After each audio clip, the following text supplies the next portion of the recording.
Hello, my name is Juan Manuel Contreras from 11C, and today we're gonna make this exercise.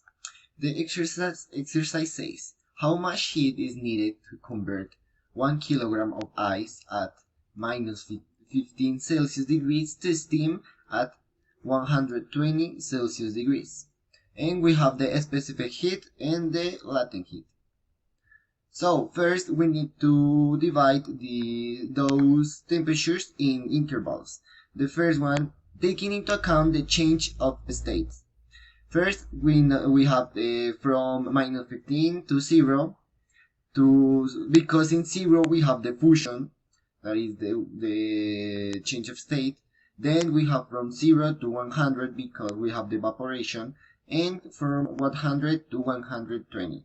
So first we need to know the change of temperature, that is the final temperature minus the initial one.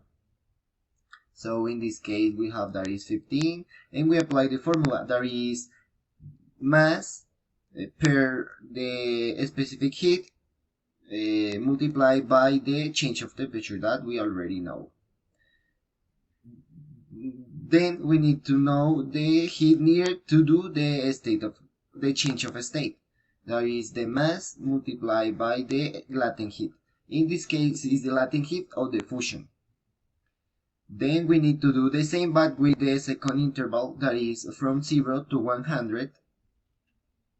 And we get we do the math.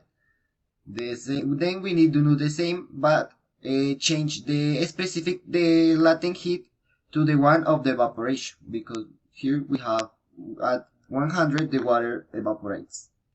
And we have the last interval, that is from 100 to 120, and we do the math. Finally, we need to add all those results, all those heats needed in each state, and we get the total heat. Don't forget these dishes, please.